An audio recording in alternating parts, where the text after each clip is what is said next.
Hallelujah, praise the Lord. मेरे प्रियो, मैं तारीफ़ करता हूँ उस खुदावंद की, उस परमेश्वर की जिसने एक बार फिर से हमें ये सुंदर मौका दिया कि हम प्रभु यीशु के मधुर और मीठे नाम में एक दूसरे से मिल सके, एक दूसरे से बातचीत कर सके।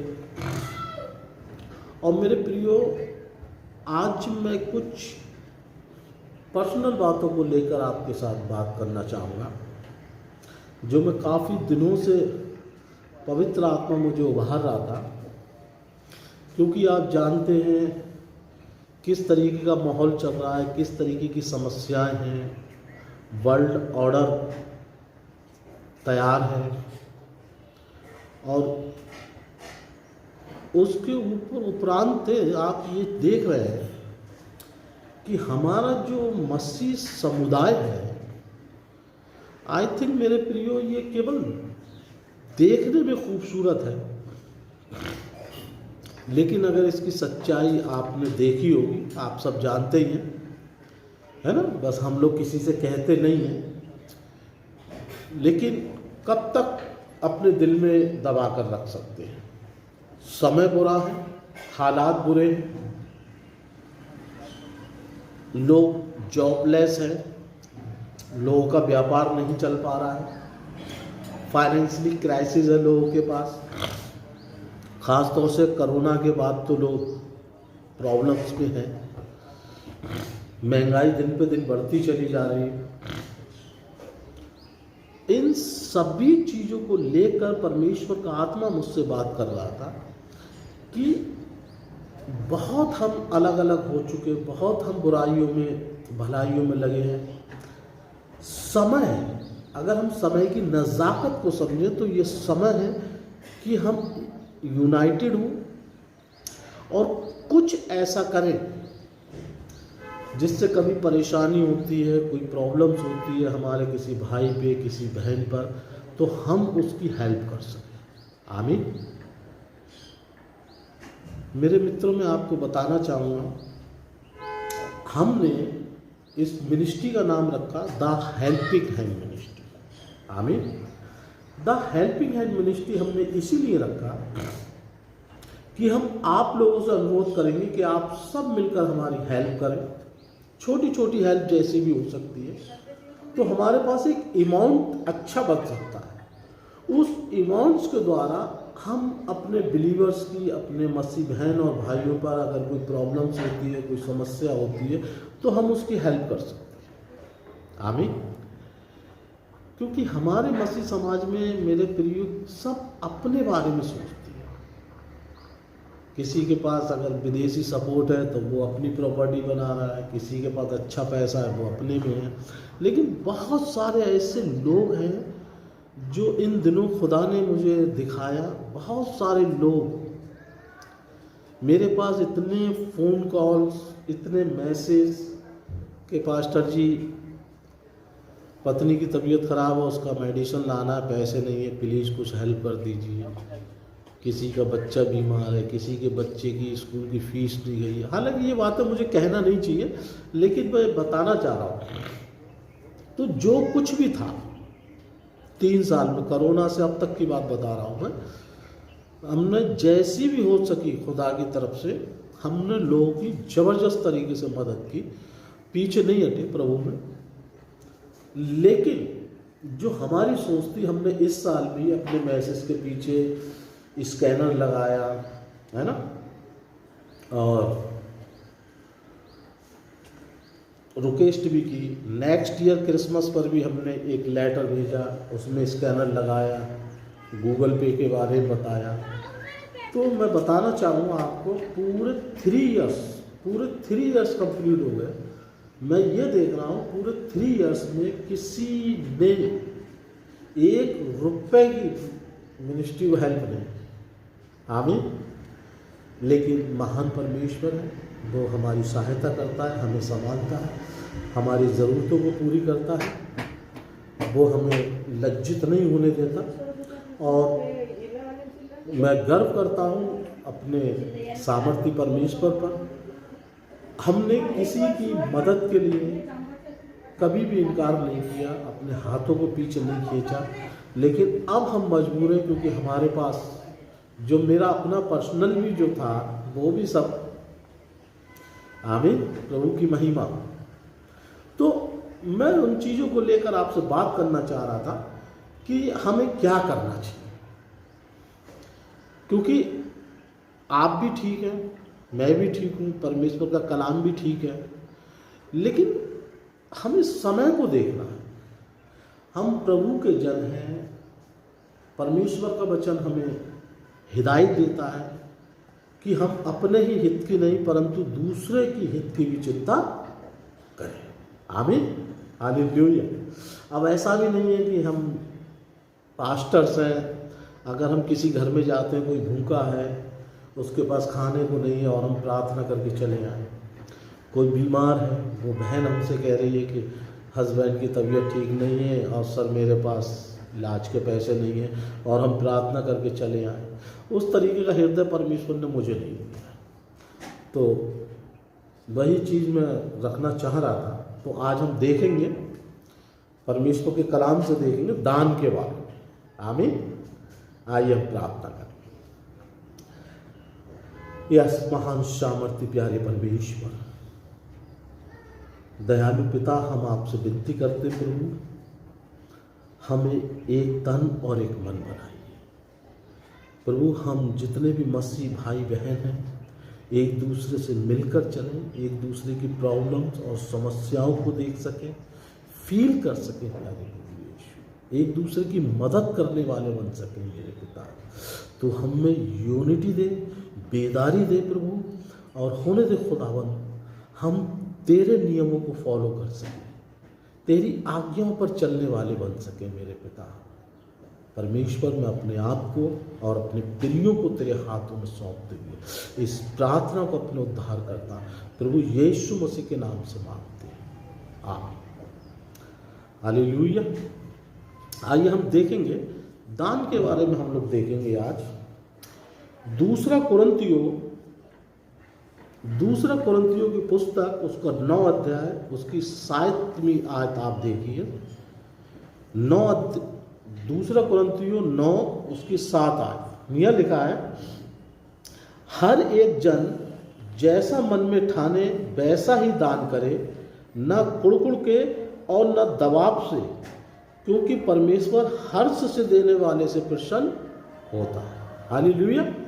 ये आपने कई बार सुना होगा, बार बार सुना होगा, और आप ये भी कह सकते हैं कि पास्टर जी हम तो दान देते हैं, हम चर्च में दान देते हैं, बहुत अच्छी बात है, देना भी है ना। लेकिन आपने देखा होगा, हम कहते हैं ना, हम कुछ करके हम बहुत एक्साइटेड होते हैं कि हमने ये अच्छा काम करा, हमने ये अच्छा काम किया, लेकिन क्या वो अच्छा काम प्रभु की नज़र में अच्छा है? आमीन। देखिए, चर्चेज में हम 75% से ज़्यादा जो हम अपने मन में सोचते हैं हमने दान दिया, नहीं, हम कंट्रीब्यूशन करते हैं, है ना। आपने देखा होगा कि 15 अगस्त पे कोई प्रोग्राम है, 2 अक्टूबर पे कोई प्रोग्राम है, यूथ संडे है ना, या वुमेंस डे है, या यूथ संडे है। ऐसे बहुत सारे प्रोग्राम्स हमारे चर्चेज में चलते रहते हैं, जिसमें हम लोग डिसाइड करते हैं कि भाई प्रत्येक व्यक्ति कुछ ना कुछ आपस में कंट्रीब्यूशन करे, तो हम लोग लंच साथ में करेंगे। आमीन। इस तरीके से बहुत सारी चीज़ें होती हैं जो हम दान नहीं है, वो क्या है? कंट्रीब्यूशन है, हिस्सेदारी। आपका पैसा आपने बनाया, आपने खाया, उसमें कोई दान नहीं। आमीन। परमेश्वर के वचन में लिखा है, बाइबल में लिखा हुआ है, जब तू दान करे तो एक हाथ से दान करे तो दूसरे हाथ को पता ना चले। आप जब संडे जाते हैं, आप इसी तरीके से दान करते हैं। आमीन। जो भी चर्चेज में हमारे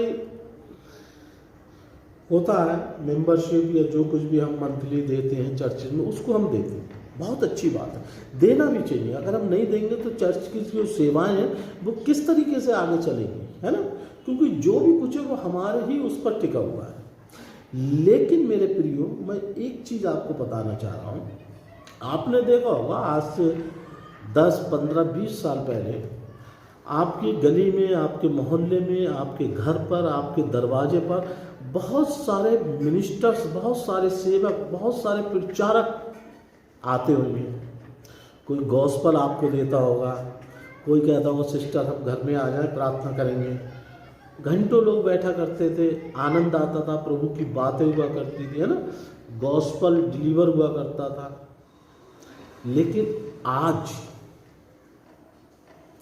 कुछ माहौल इस तरीके का है, लोगों में प्यार ख़त्म हो गया, लोग अपने आप में सिमट कर रह गए, लोग दूसरों की चिंता नहीं कर रहे हैं, है ना।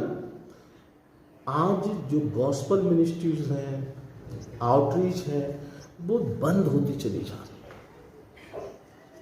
क्यों? क्योंकि उनको सपोर्ट नहीं मिल पा रही। और आप देख रहे होंगे आदमी चर्च तक सिमट कर रह गया। अब चर्च की एक्टिविटी उसे पसंद है या नहीं, वो वहीं पर अंदर ही अंदर कुड़ रहा है। तो जरूरी है मेरे प्रियो, ये सब क्यों है? क्योंकि हम परमेश्वर के वचन को गहराई से नहीं पढ़ते, गहराई से नहीं समझते। तो ये थोड़ा सा मौका परमेश्वर ने मुझे दिया है कि हम लोग आपस में देखेंगे। इसमें परमेश्वर का वचन कहता है कि जो जैसा ठाने वैसा ही दान करे। आमीन। मैं आपसे रिक्वेस्ट करूंगा, परमेश्वर के वचन से आपसे रिक्वेस्ट करता है परमेश्वर का वचन, कि हमें मन में ठानना है कि हमें अपने टाइप में से कुछ हमको निकाल करके इस मिनिस्ट्री को देना है, कुछ को इसको देना है। या कोई आपके आसपास कोई प्रचारक, कोई पास्टर ऐसा गरीब है जिसको वाकई आपकी सपोर्ट की ज़रूरत है, उसको हेल्प करें, है ना। इस तरीके से किसी का मनोबल नहीं टूटना चाहिए। कोई ऐसा ना हो कि किसी परेशानी में हो, किसी समस्या में। तो ये परमेश्वर ने अपने वचन में ये सारे नियम बनाए, लेकिन हम उसको समझते नहीं, या फिर हमको समझाया नहीं जाता है ना। क्योंकि हर व्यक्ति वचन को अपनी तरह से मोड़ देता है। तो ये समय रहेगा कि हम देखेंगे परमेश्वर और हमारे बीच में वाचा होनी चाहिए। आमीन। हमारे और परमेश्वर के बीच में एक कमिटमेंट होना चाहिए, एक वाचा होनी चाहिए कि प्रभु मैं तेरे गॉस्पेल के लिए, आउटरीच के लिए, तेरे प्रचार कार्य के लिए प्रभु मैं ये कमिटमेंट करता हूँ। प्रभु ये मैं तेरे भवन के लिए। आमीन। ये एक बड़ा कमिटमेंट होना चाहिए, क्योंकि जब हम गॉस्पेल मिनिस्ट्री में बोते हैं, वही होता है बोना। जब हम बोते हैं तब हम काटते हैं। इसीलिए परमेश्वर कहता है कि आपके और परमेश्वर के बीच में क्या होना चाहिए? कमिटमेंट। दूसरा कुरिन्थियों 9 उसकी 9 में अगर आप देखेंगे तो लिखा है, उसने बिखेरा, उसने कंगालों को दान दिया, उसका धर्म सदा बना रहेगा। आमीन। बिखेरा मीन्स, जैसे कि अभी मैंने आपको बताया कि ये हम चर्च में देते हैं, ये हम गॉस्पेल मिनिस्ट्री में देते हैं, ये हम अपने उन पास्टर जी को देते हैं, ये हमारे यहाँ कोई गरीब प्रचारक है वो आते हैं, ये हम उनको दे। मीन्स बिखेरना। आमीन। बिखेरना, उसने बिखेरा, है ना। दूसरा कुरिन्थियों 9 उसकी 9 में देखिए, उसने बिखेरा, उसने कंगालों को दान दिया। कंगालों। मेरे मित्रों, जो फंडिंग आप हमें या जो डोनेशन आप हमें देते हैं, जो दान आप हमें देते हैं, उस दान का हम सिर्फ यही करते हैं कि जो कंगाल हैं, भूखे हैं, परेशान हैं, जिनके पास प्रभु का वचन नहीं पहुंचा है, उन तक हम प्रभु का वचन पहुंचाने का प्रयास करते हैं। यदि किसी को कोई समस्या है, कोई परेशानी है, उसकी हम हर रीति से हेल्प करने की कोशिश करते हैं। आमीन। तो परमेश्वर का वचन क्या कहता है? दूसरा कुरिन्थियों 9:9 में, कंगालों को दान दिया, उसका धर्म सदा बना रहे। हालेलुया। उसका धर्म सदा बना रहे। हो सकता है हमसे जीवन में कुछ मिस्टेक्स हो जाती हैं, लेकिन हमारे जो अच्छे कर्म हैं वो निरंतर हमारे साथ साथ चलेंगे और हमें परमेश्वर के सामने एक मुकुट, एक सम्मान हमें दिलाने का कार्य करेंगे। आमीन। दूसरा कुरिन्थियों की पुस्तक उसका 8 अध्याय उसके 4 पद में कुछ इस तरह से लिखा हुआ है मेरे प्रियो, और इस दान में और पवित्र लोगों की सेवा में भागी होने के अनुग्रह के विषय में हमसे बार बार बहुत विनती की। हालेलुया। पौलुस ने हमको ये सेवकाई सिखाई थी, है ना। ये कह रहा है कि उन्होंने सेवा में भागी होने की, आप जॉब में हैं, आप बिजनेस में हैं, आप अपने दान के द्वारा, अपने डोनेशन के द्वारा आप सेवकाई में भाग ले सकते हैं। हालेलुया। यह वो ही करता है, सेवा में भागी होने के अनुग्रह के विषय में हमसे बार बार विनती की। आमीन। पौलुस के शिष्य, वहां के लोग बार बार उनसे विनती करते कि प्रिय ब्रदर अंदर आइए, फिर आइए घर पर बैठिए, प्रार्थना कीजिए, है ना। जो मैं अभी बता रहा था आपसे, 2007 तक मैंने भी देखा कि प्रचारक लोग आते थे, प्रीस्ट लोग आते थे, कहीं से भी आ जाते थे, और हम लोग उनसे कहा करते थे, आइए पास्टर जी अंदर आइए, आइए ब्रदर अंदर आइए, अंदर बैठिए, चाय पीजिए। अब वो लोग दुआ करते थे, आपस में बातचीत करते थे, है ना। कितना अच्छा लगता था। लेकिन आज जैसे जैसे हम समझदार हुए, एजुकेटेड हुए, ज्ञानी हुए, हम अपने अपने जीवन में, अपने अपने घर में, अपने अपने परिवारों में सिमट कर रह गए। आज हमें नहीं मालूम कि हमारे पड़ोस में कोई भूखा है, आज हमें नहीं मालूम कि हमारे रिश्तेदारी में कोई परेशान है। मेरे मित्रों, आज हर व्यक्ति के अंदर एक खुददारी है, मान और सम्मान है। वो डायरेक्टली आपसे नहीं कहेगा कि बहन मेरे पास खाने को नहीं, आपसे नहीं कहता। लेकिन अनफॉर्चुनेटली मेरे साथ ऐसा होता है कि लोग मुझे मैसेज कर देते, मुझसे बात करने लगते हैं कि पास्टर जी ये प्रॉब्लम है, ये प्रॉब्लम है, तो मुझसे रहा नहीं जाता, क्योंकि शायद यही मसीह प्रेम है। और यदि हमसे कोई कुछ मांग रहा है तो मसीह के नाम में मांग रहा है, और हम अगर किसी को दे रहे हैं तो यीशु मसीह में दे रहे हैं। हमारी ऐसी कोई हैसियत नहीं है, कोई इतनी वैल्यू नहीं है हमारी, लेकिन प्रभु यीशु मसीह हमें सामर्थ्य देता है, प्रभु यीशु मसीह हमें आशीष देता है, प्रभु यीशु मसीह हमें मजबूर करता है कि हम किसी की भी प्रॉब्लम्स को देखकर अपनी आंखों को बंद नहीं कर सकते। सो जरूरी है मेरे मित्रों, हमें केवल मुंह से प्रेम नहीं करना है परमेश्वर से, अपने कार्य के द्वारा भी हमें परमेश्वर से प्रेम करना है। हालेलुया। तब वो कहता है, दूसरा कुरिन्थियों 8 उसके 4 में, और इस दान में और पवित्र लोगों की सेवा में भागी होने के अनुग्रह के विषय में हमसे बार बार बहुत विनती की। आमीन। इसका मतलब क्या है कि हमारी जो योग्यता है या सीमा है, कहते नहीं कभी कभी, अरे सर मेरी प्राइवेट जॉब है या मेरी इतनी अर्निंग नहीं है, अच्छी बात है, लेकिन आपकी जैसी भी है, आप 100 रुपये, 200 रुपये, 500 रुपये, 1000 रुपये जरूर निकालिए सेवकाई के लिए, प्रभु आपको आशीष देगा। हमारी जितनी भी योग्यता हो, परमेश्वर को हमारे पैसे में कोई इंटरेस्ट नहीं है, परमेश्वर को आपका पैसा नहीं चाहिए, लेकिन आप सेटिस्फाई हो, आप परमेश्वर से कह सकें प्रभु मैंने तेरे राज्य में बोया। आमीन। लेकिन आपको कहने की जरूरत नहीं पड़ेगी मेरे मित्रों, क्योंकि परमेश्वर अपने प्रॉमिसेस को, अपने वायदों को पूरा करने वाला परमेश्वर है। उसने कहा तुम बो तो तुम काटोगे। हालेलुया। जो लोग प्रभु की सेवकाई में बोते हैं वो आशीषित होते हैं, फलवंत होते हैं। परमेश्वर कभी भी किसी का कर्जवंत नहीं रहता मेरे प्रियो।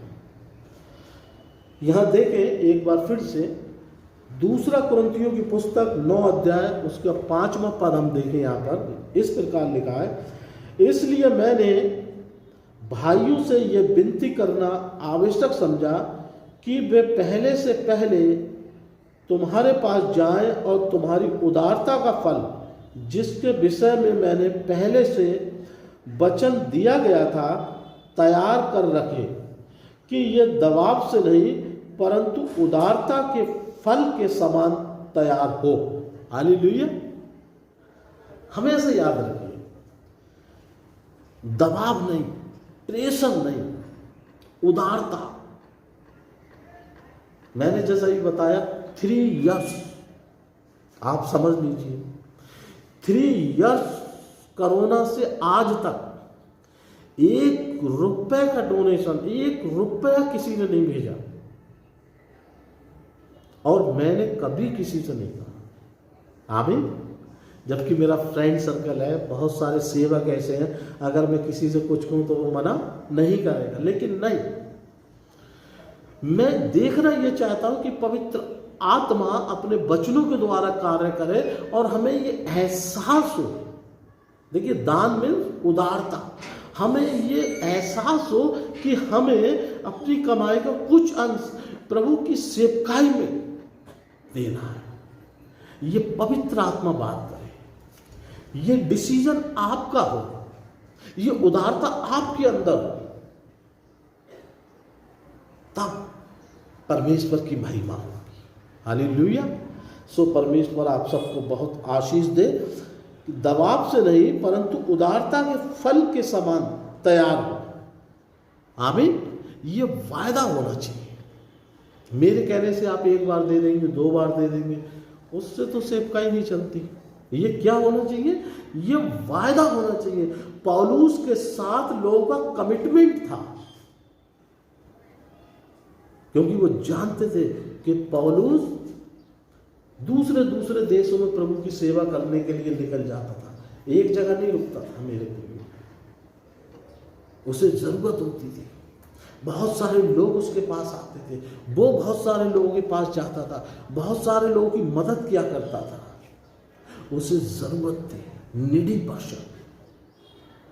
आज ऐसे ही सेवकाई के लिए जरूरत है कि हम वायदा करें, हम कमिटमेंट करें परमेश्वर के साथ। जो भी हो, 100 रुपीज़ पर मंथ हो, 200 पर मंथ हो, 500 पर मंथ हो, वो खुशी के साथ हो, उदारता के साथ हो, कमिटमेंट के साथ हो।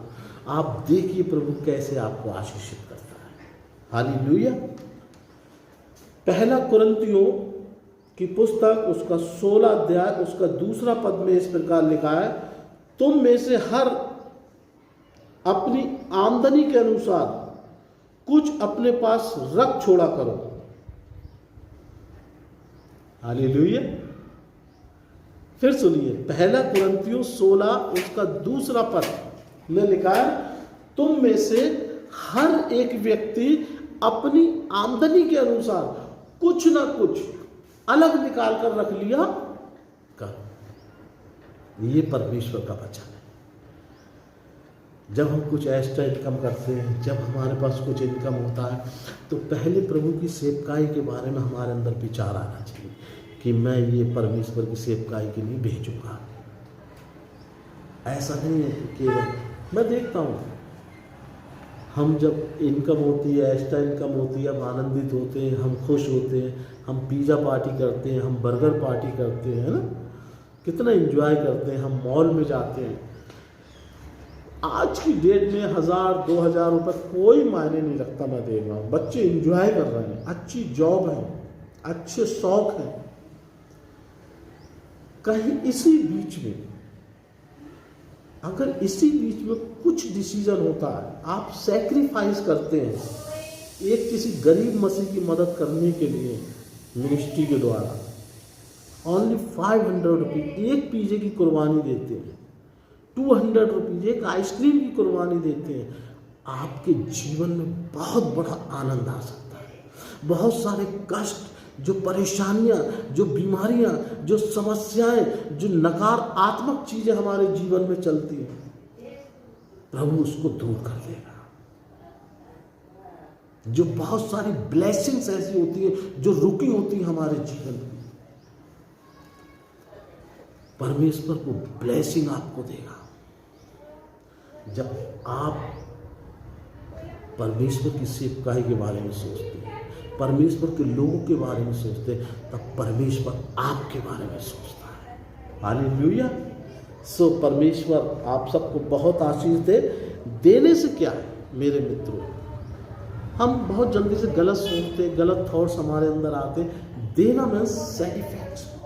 देखते हैं आप, जब हम किसी की मदद करते हैं हमें कितनी खुशी मिलती है। हम रोड पर किसी भूखे को खाना खिलाते कितनी खुशी मिलती है, लेकिन उस खुशी को हम खराब कर देते हैं सेल्फी लेने।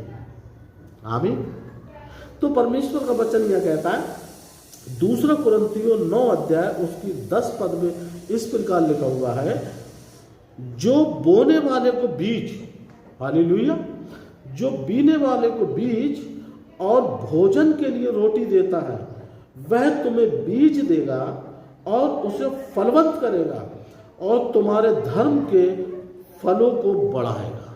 हालेलुया। यह देखिए परमेश्वर का वचन क्लियर कह रहा है, बोने वाले को बीज देगा। इसको समझिए। सपोज परमेश्वर ने मुझे कॉल दी, मैं मैं यूपी को छोड़कर मैं आज महाराष्ट्र में हूँ। ठीक है, महाराष्ट्र में परमेश्वर ने मुझे रखा कि मैं यहाँ की जो भूमि है वो क्या है, कठोर भूमि है, लोगों के हृदय कठोर है। परमेश्वर ने रखा कि मेरे द्वारा या हमारे द्वारा क्या किया जाए, वचन का बीज बोया जाए। आमीन। बीज जब हम बोएंगे तब वो फलवंत होगा। लेकिन हम कौन हो गए, किसान। हमारे लिए क्या चाहिए, बीज। हालेलुया। तो हमें बीज कौन देगा, वो आप लोग देंगे, हमारे लोग देंगे, है ना। कहते नहीं पर गॉड इज प्रोवाइडर है, परमेश्वर हमारा प्रोवाइडर है। वो प्रोवाइड कराएगा किसके माध्यम से, हमारे भाइयों के माध्यम से, हमारी बहनों के माध्यम से, हमारे विश्वासियों के माध्यम से। पवित्र आत्मा बात करेगा, हृदय को टच करेगा, बात करेगा और हम कमिटमेंट करेंगे। हालेलुया। और देखिए बड़ी अच्छी वर्ष है, जो बोने वाले को बीज और भोजन के लिए रोटी देता है। आमीन। हालेलुया। भोजन के लिए रोटी देता है, वह तुम्हें बीज देगा और उसे फलवंत करेगा। आप ये नहीं कह सकते मेरे पास नहीं है, परमेश्वर का वचन कह रहा वो तुम्हें देगा। हालेलुया। परमेश्वर का कार्य है, परमेश्वर की सेवकाई है, परमेश्वर देगा आपको जिससे आप आगे बढ़ा सकें, और उसे फलवंत करेगा और तुम्हारे धर्म के फलों को बढ़ाएगा। हालेलुया। ये है परमेश्वर का प्रॉमिस। परमेश्वर आपको देगा और आपके धर्म के फलों को बढ़ाएगा। हालेलुया। अगर आज आप कमिटमेंट करते हो कि मैं पास्टर जी को इस महीने से 500 भेजता हूँ या 1000 भेजता हूँ या 200 भेजता हूँ, तो परमेश्वर का वचन कहता है कि आप शुरुआत करोगे, परमेश्वर आपके धर्म के फल को बढ़ाएगा, फ्रूटफुल आपको करेगा, फ्रूटफुल फैमिली देगा, फ्रूटफुल लाइफ देगा, पीसफुल लाइफ देगा। आपके जीवन में वो शांति होगी, वो आनंद होगा जो आपने इससे पहले कभी महसूस नहीं किया होगा। आमीन। हालेलुया। दूसरा कुरिन्थियों 9 अध्याय उसके 13 पद में इस प्रकार लिखा हुआ है, क्योंकि इस सेवा को प्रमाण स्वीकार करके परमेश्वर की महिमा प्रकट करते हैं कि तुम मसीह के सुसमाचार को मानकर उसके अधीन रहते हो और उनकी और सबकी सहायता करने में उदारता प्रकट करते रहते हो। हालेलुया। देखिए यह कितना स्पष्ट कह रहा है परमेश्वर का वचन, है ना। क्या करते हो तुम, सेवा को प्रमाण स्वीकार करके परमेश्वर की महिमा प्रकट करते हैं।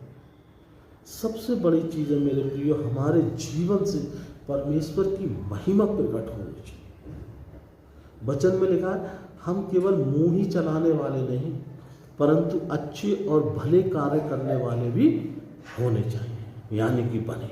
आमीन। यह क्या लिखा है?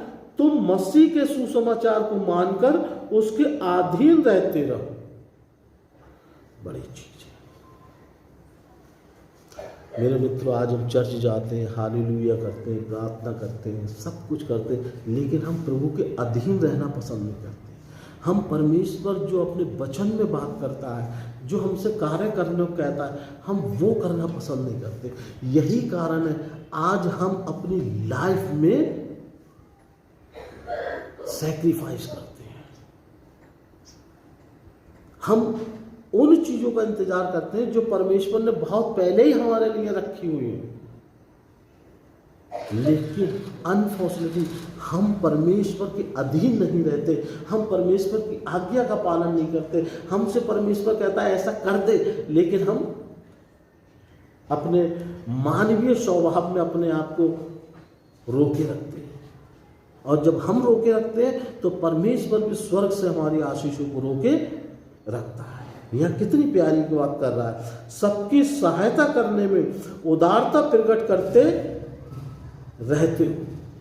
हमें सबकी सहायता करनी है और बड़ी उदारता के साथ। ऐसा नहीं किसी दबाव के साथ, किसी प्रेशर के साथ या तकलीफ के साथ। नो नो नो,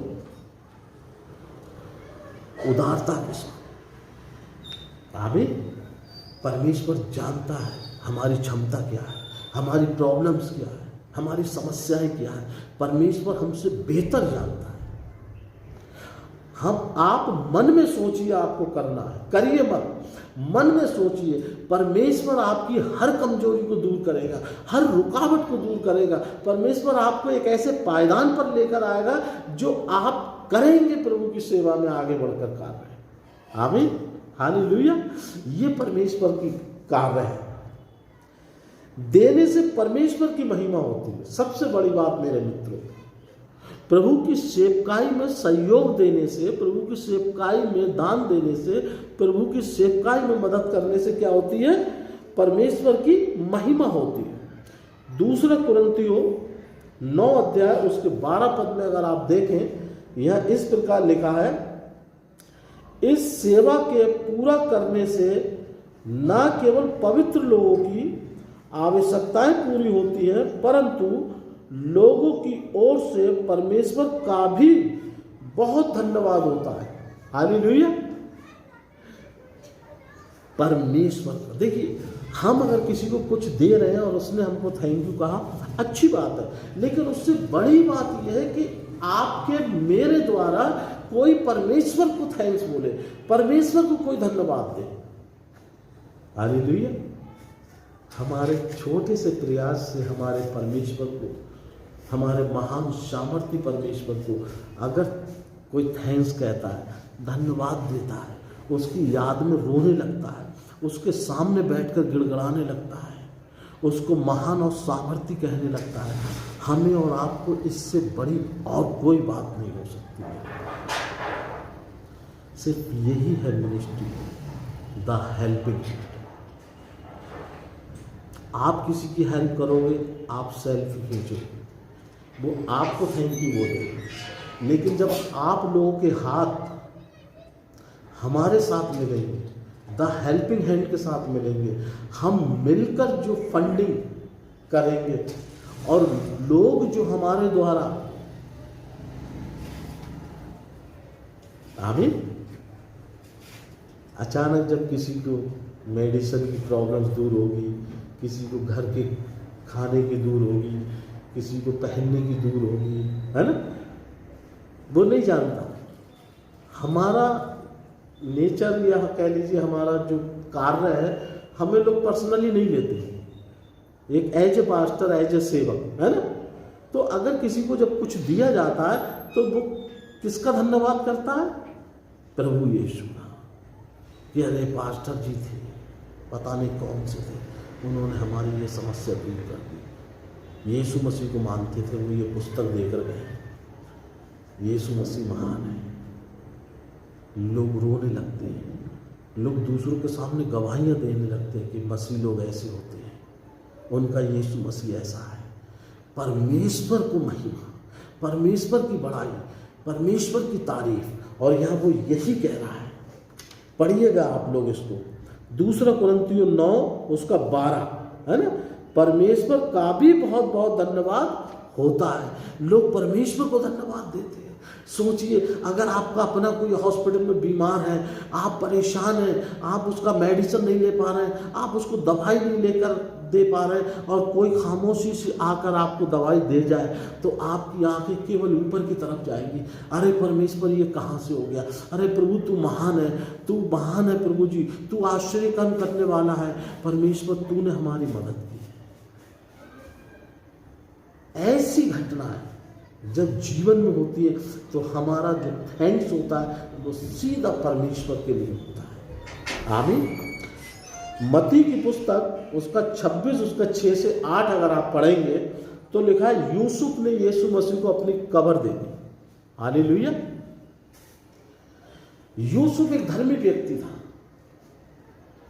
केवल उसने देखा था कि ये शरीफ आदमी है, ईमानदार आदमी है, ये परमेश्वर का पुत्र है। जब इसने देखा कि इसको इन्होंने गलत तरीके से सजा दी गई है और इसने अपने प्राणों को त्याग दिया और इसके अपने जो है चेले वो सब इधर उधर हो गए, अब इसका क्या होगा? मेरे मित्रों, उसके अंदर एक ख्याल आया कि ये एक भला व्यक्ति है, इसकी बेकदरी नहीं होनी चाहिए, और उसने अपनी कब्र उसको दान दे दी। हालेलुया। याद रखिए, मसीह जीवन दान से है, देने से। जैसे ही परमेश्वर के स्वर्गदूत ने मरियम से कहा, मरियम ने तुरंत अपनी कोख दे दी यीशु मसीह के लिए, उद्धारकर्ता के लिए, जिससे संसार का उद्धार हो सके। हालेलुया।